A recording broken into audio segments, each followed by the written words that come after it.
Tonight on Sightings. It was a ship as big as my house. A startling report on the latest UFO sightings with astonishing footage captured on home video. Then, the Ouija board is not a toy and it's not a game. We uncover the sinister power of the Ouija board. And is an alien space station casting this shadow across the lunar surface?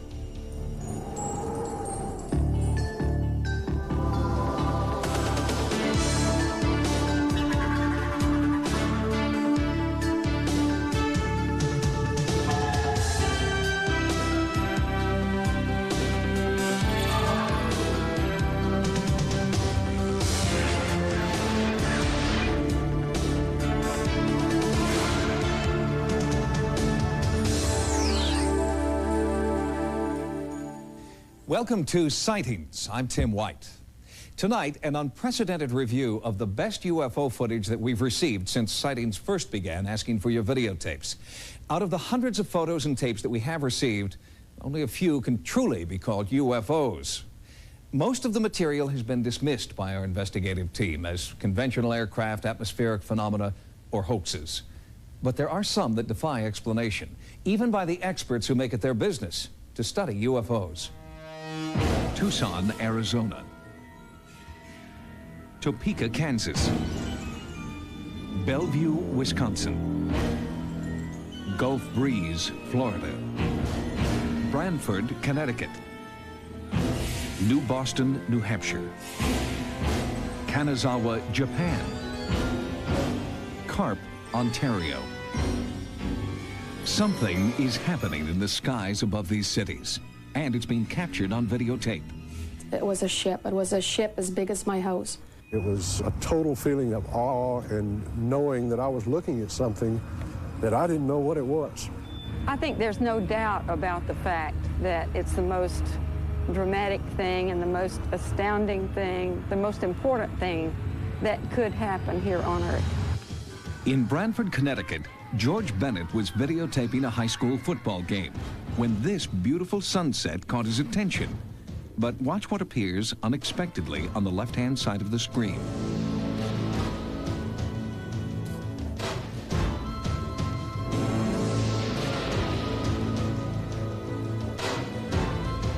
In Bellevue, Wisconsin, local TV cameraman Dave Hooker was taping this windmill for a story about a local farm.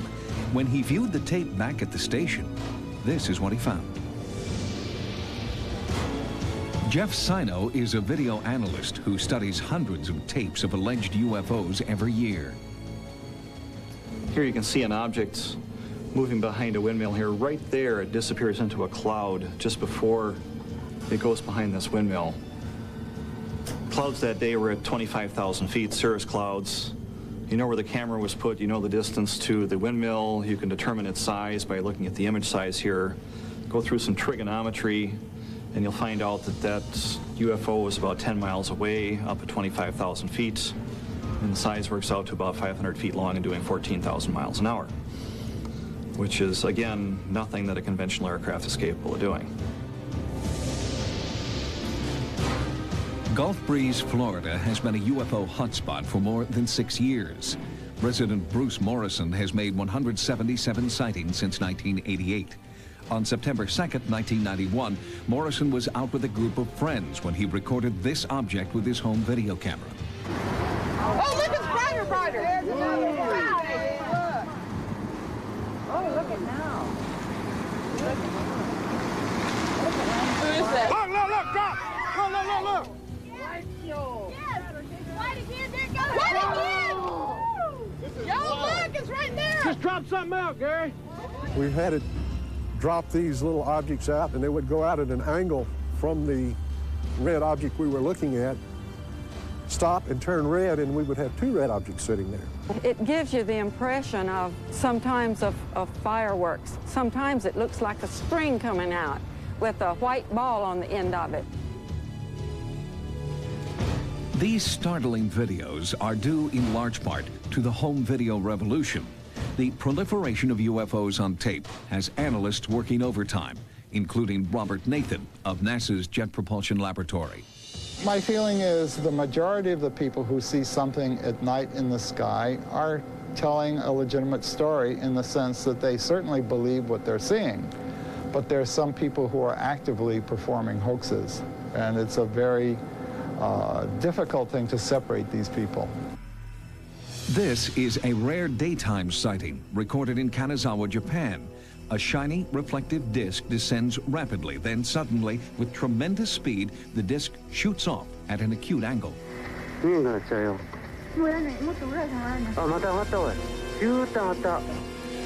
Watch closely as the camera zooms in.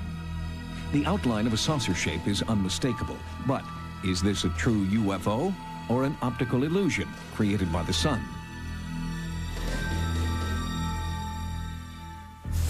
On August 19th, 1991, in the town of Carp, on the outskirts of Ottawa, Ontario, an anonymous videotaper shot some of the most compelling UFO footage ever recorded. In February of 1992, I received a rather unusual package in the mail. It included a videotape and a series of documents. It was postmarked from the Ottawa, Ontario area without a return address. The documents and the label on the videotape made reference to an individual by the name of Guardian as the author. The videotape shows what appears to be a disc-shaped object landing in a field behind the house of Diane Labinek. She was an eyewitness to the phenomenon. On my property, I've seen lots of bright flames. They were not like spreading fires. There were more individual flames going extremely high, and a lot of smoke. I saw this bright light. Right on top of it was like a beak, and it was blue light pulsing, and it had a light right on the bottom and a light right in the middle of it. And I seen a ship just coming down over the tree and going very closer to the flames.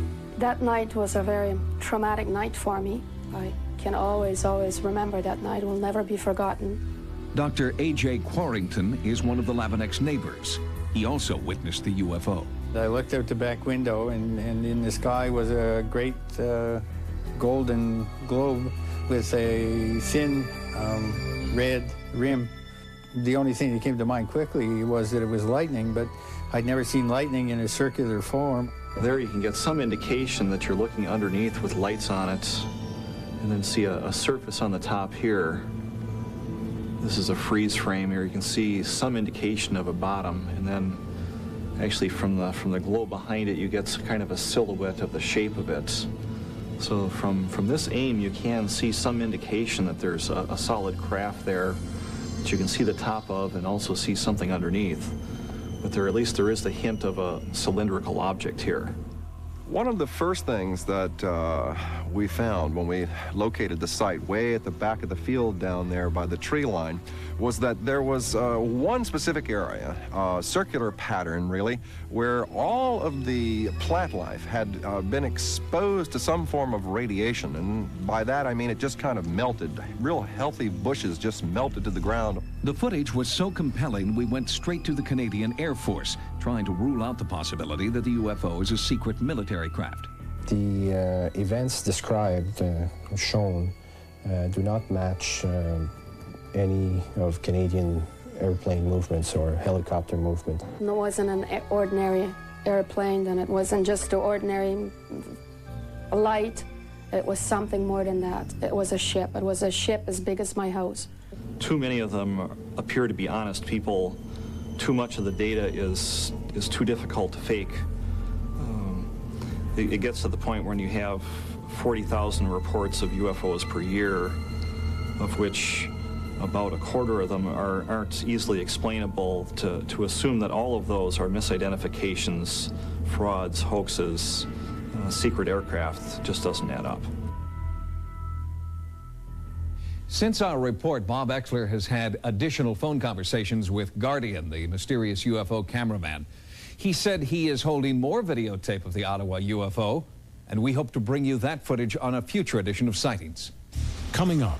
The Ouija board is not a toy, and it's not a game. These servicemen claim their Ouija board told them to go AWOL. We uncover the sinister side of Ouija next. What do you think? Is the Ouija board a harmless toy or a pipeline to untapped psychic power. It's marketed as a game, and the manufacturer claims no connection with the paranormal. But others believe that Ouija boards have been known to make startling predictions. There are even some people who claim the Ouija board has changed their lives forever. The Ouija board is not a toy, and it's not a game, and I'd like very much to see it taken out of toy stores. Unfortunately, there are many negative experiences with Ouija boards, just as there are positive ones. I mean, I felt like I was being raped. Well, when I first started using the Ouija board, it was just for fun.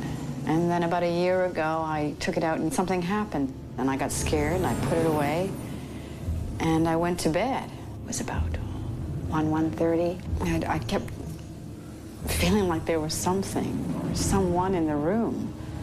And I tried to get up, and I was pushed down. This tremendous force on my chest was picking me up and throwing me back down again. I felt like I was being attacked. I grabbed the sheets, and I tried to hold down to the bed, but I couldn't. I mean, I felt like I was being raped. The Ouija board, in one form or another, has been used for centuries by many different cultures. The first recorded use was in 479 BC, when a Ouija-like instrument was used in China to communicate with spirits of the dead. The contemporary Ouija board hit the U.S. market in the mid-1890s and was originally called a witch board. Imagine, if you will, that the Ouija board is like a dimensional doorway. In using the board, you basically open yourself up as a receiving station. You can get something positive, or you can get something extremely negative. Some experts dispute its paranormal significance and suggest a more down-to-earth explanation. Not all contacts on the Ouija board come from the spirit world. A lot of them are operated through the subconscious or unconscious minds of the operator or operators. The Ouija board is a mechanical device which is used to facilitate automatism. And automatism is where a part of the body or the mind does something that is unconscious. In utilizing a Ouija board, the planchette can be moved by changes in the muscular tension of the people who have their fingers on the planchette. And that muscular tension can be controlled by one's subconscious or unconscious mind.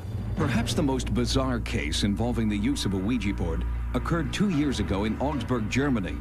6 U.S. Army enlisted personnel, analysts with high-level security clearances, claim messages from a Ouija board encouraged them to risk their careers and imprisonment to carry out the directions of the board. Only now have 2 members of the group agreed to come forward. Basically went to the Ouija board out of frustration to find answers about ourselves and other things. Davis claims the Ouija board's responses were almost immediate and that they spelled out the details of impending worldwide disasters. In a period of about 6 months, we really only used the board 7 times. The entities predicted to us the Gulf War in May of 1990, 3 months before it happened. As we got more involved with using the board, the information that we had received reached levels beyond our imagination. Over a 6-month period, the group recorded predictions that foretold increasingly catastrophic events. They believe the Ouija board was also urging them to leave Germany and warn people about these disasters. We were told by the spirits to leave. The phenomenal part of this whole situation is that we as a group got together, and in only 7 sessions, we had enough information that convinced us that we needed to leave. On July 3rd, 1990, all 6 soldiers went AWOL. Their desertion triggered a worldwide manhunt, and law enforcement agencies around the world were told to treat the deserters as if they were terrorists. In July of 1990, a group of soldiers stationed in Germany left their posts and came to see me in Gulf Breeze to discuss their paranormal experiences. I found that their experiences primarily had to do with the Ouija board. Within days, the 6 soldiers were arrested in Gulf Breeze, Florida, by local authorities working with the FBI and military police. They were charged with espionage and taken to Fort Knox, Kentucky for interrogation. We considered ourselves dead, gone. We would not be seen again by our families, and they had the same feelings. But that was not what happened. After the soldiers were interrogated, the case took a bizarre twist. In a break with standard procedure, the Army decided to release all 6 soldiers with honorable discharges. Was there a connection between the unprecedented discharges and the Ouija board's predictions?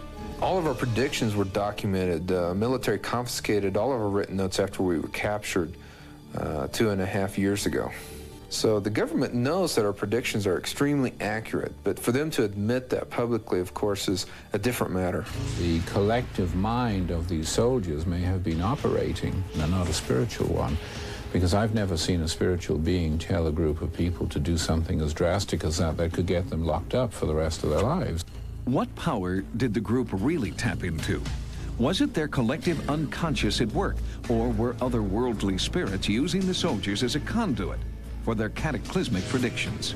What people tap into a lot of the times when they're experiencing a real negative phenomena with the board is what we call inferior spirits or low-level intelligence.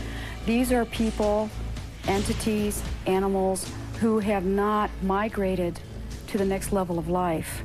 When utilizing a Ouija board, it's very important to set an intention of why you're doing it, so that if you're determined to create something that's very, very upsetting, it's very possible that your subconscious will cooperate with you and something like that would occur on the board. We were 6 people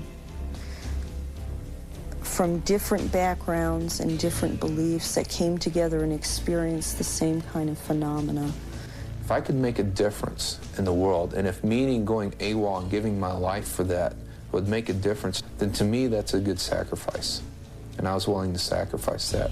Also, I felt the information we were getting was important enough not to be hidden. If there's a possibility of it happening, people need to be told. So far, the group's predictions have been startlingly accurate. If their accuracy continues into 1993, they could be tracking worldwide disaster. The entities that spoke to us on the Ouija board predicted the LA riots 2 years before they happened.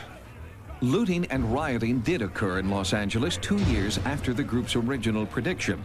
And their predictions for the coming year? Future predictions the entities made to us included a major earthquake in California in '93 with a magnitude of approximately 8.3. A major earthquake in Seattle in '93, which will trigger the eruption of Mount Rainier. A major gas leak and explosion in New York City in '93. Also the collapse of European royalty in '93. The forming of the United States of Europe in '93. Skeptics may deny the Ouija's power, but many still caution against its use. I genuinely cannot recommend the use of the Ouija board. In my experience, there are too many negative experiences, and sometimes very serious negative experiences, recorded as a result of opening up areas of reality that the people are not ready to handle.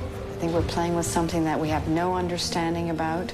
These are very, very strange, unknown powers, and God knows what you're dealing with. According to Vance Davis, the group hopes that their Ouija predictions for the coming year don't come true. If they should come to pass, the group believes that it will signal 6 years of cataclysmic change. Once the catastrophic chain of events begins, all 6 members say that they will go into hiding and won't reemerge until the year 2000. Coming up, this shadow cast on the lunar surface was captured on videotape by a Japanese astronomer. Some claim it's an alien space station. We investigate next. On a recent sightings episode, we brought you information about the possible destruction of a Soviet space probe called Phobos by a UFO. Well, now, for the first time on American television, startling footage obtained from our Russian sources showing the unidentified craft that may have destroyed Phobos. In 1989, the sudden disappearance of Phobos 2 had ominous overtones. Now, Russian officials close to the space program feel free to offer their own theories about the satellite's demise. Phobos 2 was supposed to enter the Martian sky and descend to an altitude of 15 meters. Phobos 2 was sending back pictures, as usual when suddenly the last picture from Phobos arrived. On that picture you could see Phobos, the Martian moon, and an oblong-shaped object. The object cast a passing shadow on Mars, and then Phobos 2 disappeared. Scientists from around the world have studied the last photograph transmitted by Phobos 2. The oblong image shown here has been estimated to be at least 25 kilometers in length, nearly 13 miles long. Many believe that Phobos 2 photographed an immense alien craft. Now, nearly 4 years after the disappearance of Phobos 2, this footage, shot by a Japanese astronomer, may help explain the mystery. The footage shows a moving object, casting a shadow on our own moon's lunar surface. It appears here on American television for the first time. We have not rejected the possibility that a spacecraft took Phobos 2. There is footage of a craft of a great length that flew over the lunar surface at the speed of over 200 kilometers per second. Can you imagine that? A huge space station moving that fast? I believe this is an immense UFO mothership, which may have taken Phobos 2. It's frightening, in fact. The day before Phobos 2 was launched, the senior designer of the project received a phone call. A steely male voice said, "Don't launch Phobos 2, or it will be destroyed by a large saucer." We all got a cold chill from this warning.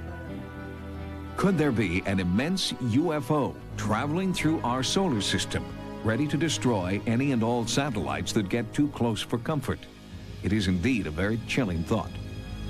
If you photographed or videotaped what you believe to be a UFO, or if you've experienced any type of paranormal activity, our Sightings investigative team wants to know about it. If you've had a paranormal experience, call our Sightings hotline at 1-900-740-SIGHT. That's 1-900-740-SITE.